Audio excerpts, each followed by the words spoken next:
Hello बच्चों, welcome to Harsh Academy YouTube channels. My self is Naresh Kumar. तो आज बच्चों हम क्लास 8 के जो मैथ्स है बच्चों, उनका चैप्टर्स 12 है एक्सपोनेंट्स एंड पावर, उनको इन डिटेल्स पढ़ेंगे विद फॉर्मूला के साथ और क्वेश्चन भी सॉल्व करेंगे। ठीक है, तो चलो स्टार्ट करते हैं। और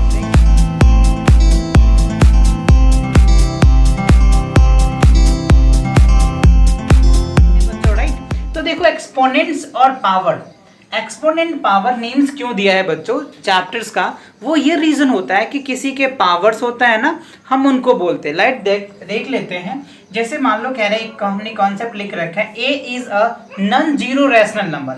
ए कैसा है? नॉन जीरो का मतलब क्या होता है बच्चों? वो वैल्यू, ए की वैल्यू कभी जीरो नहीं होगा, उसको हम बोलते हैं नॉन जीरो।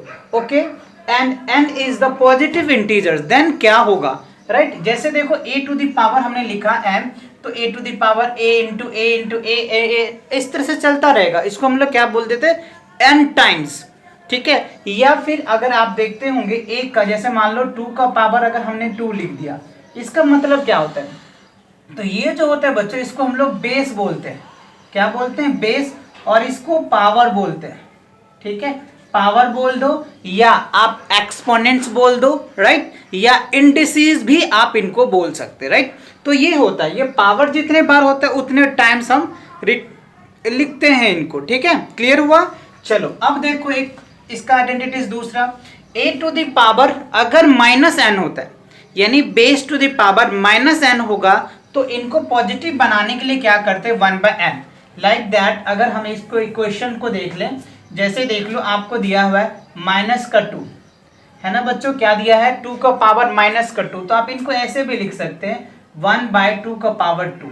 ठीक है, तो ये होता है फॉर्मूले। ये आइडेंटिटीज आपको याद रखने हैं और इनके अकॉर्डिंग आप क्या करेंगे? इनको सॉल्व कर पाएंगे राइट, और इस आइडेंटिटीज को यूटिलाइज कर पाएंगे। ठीक है, अब देखो एक दूसरा कह रहा है ए टू द पावर 0, यानी समथिंग टू द पावर 0।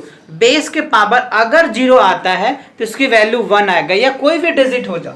जैसे मान लो कि अगर हम a/b ले लेते, इसका पावर 0, तो इसकी वैल्यू 1 आ जाएगा।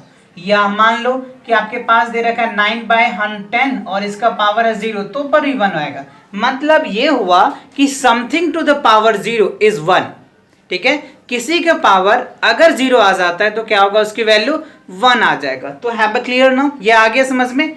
ओके, तो ये कुछ बेसिक सा आइडेंटिटीज थे जो आपको याद रखने हैं, जिससे कि आप क्या कर पाओगे एक्सरसाइज में जब क्वेश्चन करवाएंगे तो आप उनको अच्छे से समझ पाओगे। ओके, चलो सेकंड में देखो कि क्या है कि A B are the non zero. अब यहाँ पे क्या रहा है? यहाँ पे तो एक टर्म्स था, ए था, तो ए नॉन जीरो लेते। अब 2 टर्म हो जाए या 3 टर्म्स होगा या 4 टर्म्स होगा, कितने भी टर्म्स आ जाएगा, आपको घबराना नहीं है। बस उनके जो स्टेप्स होते हैं, इस स्टेप्स को फॉलो करना है और उनके अकॉर्डिंग आप इनको सॉल्व कर पाएंगे। ठीक है, चलो तो देखते हैं। इसमें देखो कह रहा है कि if A B are non zeros rational number.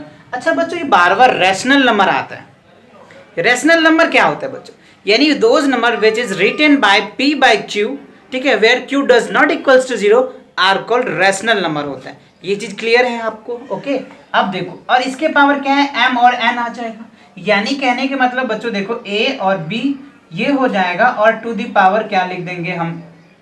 m right. और या फिर आप ऐसे समझ लीजिए a/b टू दी पावर क्या हो जाएगा? m। तो देखो ये जो पार्ट होता है ना, इसको हम लोग बेस बोलते हैं। अभी भी हमने देखा ही, बेस मतलब क्या होता है? जिस पे टिका हुआ हो वैल्यू, उनको हम लोग बेस बोलते हैं, और जो उनके ऊपर होता है उसको हम लोग पावर बोलते हैं। तो देखो ये बेस हो गया, और ये क्या हो जाएगा? पावर हो जाएगा बच्चों, है ना। ये क्या हो जाएगा? पावर। ये हो जाएगा पावर, ये हो जाएगा बेस। क्लियर? तो देखो इस पे इंपॉर्टेंट आइडेंटिटीज है वो देख लो। यहाँ पे देखो a to the power m, यानी base to the power n और base to the power m। अगर बेस दोनों मल्टीप्लीकेशन के केस में, प्रोडक्ट के केस में अगर होता है तो दो पावर सेम होता है, सॉरी बेस सेम होता है तो पावर ऐड हो जाता है। ठीक है, तो यहाँ पे देखो a और a बेस सेम है तो पावर क्या हो गया? ऐड हो गया। अगर डिवाइड के केसेस में बेस सेम होता है, पावर डिफरेंट होता है, तो माइनस हो जाएगा बच्चों। a to the power m और whole to the power n, तो a to the power m या a to the power n इंटू m भी लिख सकते हैं। ठीक है, और नेक्स्ट जो आइडेंटिटीज है a to the power a/b to the power n, तो आप इनको क्या लिख सकते हैं? a का पावर n और b का पावर n लिख सकते हैं राइट। तो तो ये कुछ बेसिक आइडेंटिटीज थे। अब यहाँ पे देखो जैसे ए और बी है, इनका पावर n है, तो इनको क्या लिख सकते हैं, a to the power n लिख सकते हैं और b to the power n लिख सकते हैं, ठीक है। या फिर a to the power b और पावर माइनस है तो इस माइनस को प्लस करने के लिए क्या करेंगे, इसको हम रेसिप्रोकल कर देंगे, राइट। तो b बटे a और टू दी पावर n हो जाएगा और इनको आप इस तरीके से फॉर्म बना करके रिटर्न कर सकते हैं ना, आसान। चलो तो इन सभी को आप क्या करो, इनको आप नोट कर लो बच्चों, सभी फॉर्मूले को फटाफट, फिर हम इनके एक्सरसाइज के क्वेश्चन को भी आपको दिखाते हैं और वहां पे भी हम आपको इंडिकेट कराएंगे कि देखो किस थ्योरम से कौन से क्वेश्चन सॉल्व हो पाएगा, ठीक है। तो चलो इसको नोट करो, फिर देखते हैं एक्सरसाइज के क्वेश्चन। इवैल्यूट करना है, राइट बच्चों। देखो तो इवैल्यूट का मतलब क्या होता है, जो भी आपको वैल्यूज दे रखा है ना, उनको हम वैल्यू को जो एक्चुअली या सिंप्लीफिकेशन कह सकते हैं, उनको सॉल्व करके जो रिजल्ट आता है ना, वो हमारा क्या होता है, इवैल्यूट हो जाता है या वैल्यू हो जाता है, ठीक है। तो चलो देखते हैं क्वेश्चन। तो देखो पहला कह रहा है 3 टू द पावर -2, राइट। तो देखो अभी हमने एक आइडेंटिटीज बताया था आपको, ठीक है। चलो पहले को सॉल्व कर लेते हैं। 3 का पावर क्या है, -2। तो अब ये मुझे बताओ इसमें कौन सा आइडेंटिटी लगेंगे। अभी हमने आपको करवाया कि क्या a टू द पावर अगर -n होता है तो हम इनको अगर प्लस करेंगे तो क्या हो जाएगा, a to the power n, ठीक है। अगर यहाँ पे माइनस होता है तो हम ये आइडेंटिटी लगा सकते हैं 1/a to the power n, ठीक है। ओके अब यहाँ पे देखो इनको सॉल्व करो, तो जब इनको आप सॉल्व करेंगे तो देखो 3 का पावर -2, तो आप क्या लिख सकते हो 1/3 का पावर 2। और देखो पावर 2 का मतलब ये हो गया बच्चों कि क्या हो गया, 3 जो हो गया वो 3 टाइम्स 2 टाइम्स हो जाएगा, 1 और 2, तो क्या हो जाएगा आपका 1/9। तो ये आपके क्या निकल के आ जाएंगे, आंसर्स हो जाएंगे, ठीक है। तो ये क्या था, हमने इसको इवैल्यूट करके रिजल्ट लाया, ओके। अब देखो दूसरा क्वेश्चन क्या कह रहे हैं बच्चों। दूसरा में आपको ये कह रहा है कि -4 टू द पावर -2, ठीक है। तो क्या करेंगे इसमें बताइए, आप फटाफट मुझे बताइए। चलो तो देखो सिंपल सी वही फॉर्मूला लगाएंगे। अगर ये माइनस है तो एज इट इज ये हो जाएगा 1/-4 और इसका आप क्या लिख सकते हैं, इसका पावर जो होगा बच्चों वो क्या हो जाएगा 2 हो जाएगा, क्योंकि इसको हमने प्लस के आइडेंटिटी, तो ये कह रहा है, ये तो कह नहीं रहा है, ये तो एज इट इज आ जाएगा, राइट। जब आप इनको सॉल्व करेंगे तो देखो -4 इंटू क्या हो गया -4, ठीक है। तो रिजल्ट क्या हो गया 1/16। तो दिस आर योर आंसर्स, ठीक है। तो ये क्लियर हो गया, ठीक है। तो इस तरीके से आप इनको सॉल्व करेंगे इस तरह के क्वेश्चंस को। तीसरा देखो कह रहे हैं, तीसरा में कह रहा है बच्चों 1/2 टू द पावर -5। अब सर इसको कैसे करेंगे, है ना। देखो इनको कैसे करेंगे आप, सिंपल सा 1/1/2 हो जाएगा और इसका पावर क्या हो गया 5। अब जब इनको सॉल्व करेंगे तो क्या हो गया 2/1, ठीक है बच्चों। क्या होगा 2/1 और इसका पावर क्या हो जाएगा 5। तो इनको सॉल्व करेंगे तो क्या होगा 32। 2 को 5 टाइम्स कर लो, देख लो 2 1 जा 2 कितना आता है, 2 2 जा 4, 4 2 जा 8, 8 2 जा 16, 16 2 जा क्या हो गया 32 आ गया ना। तो this are the your answers, ठीक है। तो ये समझ में आ गया। चलो फटाफट इसको नोट कर लो, अगला क्वेश्चन देखते हैं हम लोग, ठीक है। चलो नोट कर लो, इनको काफ़ी इंपॉर्टेंट है और इनको अच्छे से सॉल्व भी करने हैं, तो आप इनको देख लो क्या है, ठीक है। कह रहे हैं सिंप्लीफाई। तो देखो यहाँ पे क्या है, सिंप्लीफाई मतलब क्या होता है बच्चों, मतलब जो भी चीज़ दिया हुआ होता है ना, आप उनको क्या कर सकते हैं सिंप्लीफाई, मतलब उनको एग्जैक्टली या फिर हम कह सकते हैं लोएस्ट फॉर्म ला सकते हैं, ठीक है। And express the result in power, और जो भी आप उनको एक्सप्रेस करेंगे, सॉल्व करेंगे, उनका जो रिजल्ट होगा वो पावर में होनी चाहिए, okay. And notation with the positive exponents, इसका मतलब है बच्चों पॉजिटिव एक्सपोनेंट होनी चाहिए, ठीक है। तो चलिए हम इनको सॉल्व करते हैं, राइट। तो देखो पहला हमें ये दिया हुआ है बच्चों, क्या है फर्स्ट में जो है -4 टू द पावर 5 और डिवाइडेड क्या है इतना। तो अब यहाँ पे देखो दोनों का बेस क्या है, सेम है, तो इनके अकॉर्डिंग क्या करेंगे, अगर हम सॉल्व कर लेते हैं तो किस तरीके से निकल के आ जाएगा, ठीक है। अब इसको हम अगर सॉल्व कर लेंगे, ठीक है, माइनस का 8। अब यहाँ पे देखो दोनों का बेस क्या है, सेम है और पावर डिफरेंट है। तो देखो इसके लिए मैंने एक आइडेंटिटीज आपको बताया था अभी कि a to the power m और a to the power n अगर डिवाइड के केसेस में होता है बच्चों, तो पावर क्या होता है सबट्रैक्ट हो जाता है, ठीक है। हमने ये आइडेंटिटीज आपको बताया था कि अगर बेस दोनों का सेम होता है, ठीक है, और पावर डिफरेंट होता है डिवाइड के केस में, तो माइनस हो जाता है, राइट।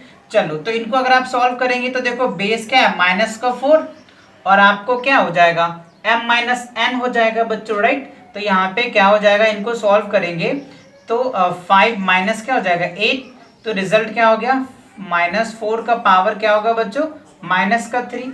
अब देखो ये माइनस का आ गया तो इनके लिए एक आइडेंटिटीज बताया था -n होगा, तो इनको पॉजिटिव कह रहा था क्योंकि यहाँ पे क्या कह रहा है पॉजिटिव एक्सपोनेंट्स कह रहे हैं, तो इनको पॉजिटिव एक्सपोनेंट्स करेंगे तो क्या हो गया 1/4 टू द पावर क्या हो गया 3। तो ये आपका क्या निकल के आ जाएगा रिजल्ट आ जाएगा, ठीक है।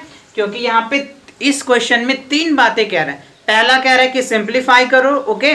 दूसरा कह रहा है कि उनका पावर का नोटेशन होना चाहिए, और तीसरी बात ये कह रहा है कि जो पावर का नोटेशन है वो पॉजिटिव एक्सपोनेंट्स होना चाहिए, ठीक है। तो आई होप ये क्वेश्चन क्लियर हो गया होगा। चलो इसको नोट करो, दूसरा क्वेश्चन देखते हैं। चलो कर दो रफ, ओके। अब देखो दूसरा क्वेश्चन क्या है बच्चों, दूसरा में कह रहा है कि 1/2 टू द पावर 3 होल का पावर इतना है, राइट। तो देखो इनको अगर आप सॉल्व करेंगे तो क्या होगा 2 का पावर 3 और होल का पावर 3, सॉरी 2 है बच्चों। तो देखो इनके लिए हमने एक आइडेंटिटी लिखाया था आपको कि a का power n a by b to the power n, तो आप इनको ऐसे भी लिख सकते हैं कि a का पावर n और b का पावर n, ठीक है। चलो तो इनको सॉल्व करेंगे तो देखो 1/2 1/2 ही है ना बच्चों 2, तो इसका पावर क्या हो जाएगा 2 और इसका पावर क्या हो गया 3 और 2, यानी 1 क्या होगा 2 का पावर 6। तो ये आपका क्या होगा रिजल्ट आ जाएगा, ठीक है, इस आइडेंटिटी से। तो यहाँ पे ऑलरेडी 3 था और यहाँ पे वैसे आइडेंटिटीज ये भी है बच्चों, आपने पढ़ा होगा कि a का पावर क्या होता है m और a टू द पावर क्या होता है, अगर n होता है तो हम इसको a to the power m into n लिख देते हैं, राइट। ये आइडेंटिटीज अभी आपको कराए, आप उनको लर्न कर लेंगे, ठीक है। तो ये क्या हो गया सेकंड का आंसर, ठीक है। चलो इसको नोट कर लो, देखते हैं थर्ड क्वेश्चन, कर दे रफ, ओके। अब इसको रफ करो, देखो तीसरा क्या है बच्चों, तीसरा में क्या है आपका कि माइनस दे रखा है, देखो क्या है -3 टू द पावर 4 और यहाँ पे क्या है 3/4। अब यहाँ पे आपको समझ नहीं आ रहा होगा कि हम मल्टीप्लिकेशन का रूल लगाएं या डिवाइड का लगाएं, तो बच्चों पहले इनको थोड़ा सा अरेंज करना पड़ेगा, राइट। चलो तो दिखाता हूं मैं कैसे अरेंज करता हूं इनको। तो देखो पहले सबसे पहले -1 का पावर 4 ले लो। एक चीज ये भी याद रखो, -1 का पावर अगर पॉजिटिव होता है बच्चों तो ये क्या होगा हमेशा वैल्यू +1 आएगा। अगर -1 का पावर अगर क्या होता है बच्चों ये याद रखना, अगर इवन होता है ना -1 का पावर तो पॉजिटिव आएगा, अगर ऑड होता है तो वैल्यू क्या होगा नेगेटिव होगा। तो देखो यहाँ पे क्या हो गया माइनस हमने 4 लिया, क्यों लिया क्योंकि इसके साथ 1 भी तो है, इनको हमने पॉजिटिव बना दिया। तो 3 का पावर 4 और इस 3 को ऊपर लेकर के आएंगे तो 3 का पावर क्या हो गया -4, ठीक है, ओके। अब यहाँ पे क्या हो जाएगा बच्चों 5 का पावर क्या हो जाएगा 4, देखो बन गया। ये फ्रैक्शन में था, ऊपर लेके जाएंगे तो माइनस हो जाएगा ना, तो हमने माइनस लिख दिया। अब देखो इसकी वैल्यू क्या हो जाएगा 1, ठीक है, और इसके देखो यहाँ पे आप देखो बेस सेम हो गया, पावर भी सेम है, इनको दोनों को सॉल्व करेंगे तो क्या हो गया, यानी 3 का पावर क्या हो जाएगा 0 और यहाँ क्या होगा 5 का पावर 4। तो देखो अभी आपने पढ़ा है 1 तो 1 ही हो जाएगा और समथिंग टू द पावर 0 क्या हो गया 1 और 1 1 इसको 1 इंटू 1 इंटू क्या हो गया 5 का पावर 4, तो रिजल्ट क्या हो गया 5 का power 4, that is your answer, ठीक है। क्लियर आ गया समझ में, अच्छे से आ गया, ओके। अब देखो चलो आगे समझ में नोट कर लो इनको, देखते हैं क्वेश्चन नंबर 4 भी बच्चों बहुत आसान सा है।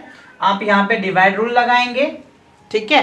चलो मैं इनको ऑरल ट्रेट कर देता हूँ, आप इनको खुद करके मुझे कमेंट में आंसर दो, फटाफट इसको कमेंट में आंसर दो मुझे, ओके। देख लो कह रहे 3 टू द पावर माइनस, तो यहाँ डिवाइड वाला रूल लगाएंगे। अगर बेस सेम होता है डिवाइड के केसेस में तो पावर क्या होता है माइनस हो जाता है, और माइनस करने के बाद जो रिजल्ट आएगा फिर उनको मल्टीप्लीकेशन वाले रूल से लगाएंगे, ठीक है, ओके। अब यहाँ पे देखो क्वेश्चन नंबर 5, तो क्वेश्चन नंबर 5 में क्या है बच्चों, यहाँ पे सिंपल सा दोनों को चेंज कर देंगे। तो देखो इसका मैं सॉल्व कर देता हूँ, उसका मुझे कमेंट में आंसर दो फटाफट। चलो इनको सॉल्व करेंगे, देखो 1/2 का पावर क्या हो गया 3 और इनको सॉल्व करेंगे तो क्या हो गया, इसमें क्या हो जाएगा आपका प्लस का 3। अब इन दोनों को सॉल्व करेंगे तो 1/7 टू जा क्या हो जाएगा बच्चों 14, 7 टू जा 14 आ जाएगा, और ये बेस है मैं इतना। इनका आइडेंटिटीज होता है बच्चों कि देख लो a और b और टू दी पावर n होता है ना, तो हम इनको क्या कह सकते हैं a का पावर n और b का पावर n लिख सकते हैं। तो वही बात हुई, ये दोनों को इंटू हो गया और पावर सेम था तो ये निकल के आ जाएगा, ठीक है। तो आई होप ये समझ में आ गया होगा बच्चों। तो इन सभी को अच्छे से प्रैक्टिस कर लो। मिलते हैं नेक्स्ट वीडियो के साथ। तब तक आप इन सभी फॉर्मूले को और इनके 2 क्वेश्चन हमने करा इनको प्रैक्टिस कर लो। बहुत जल्दी आपकी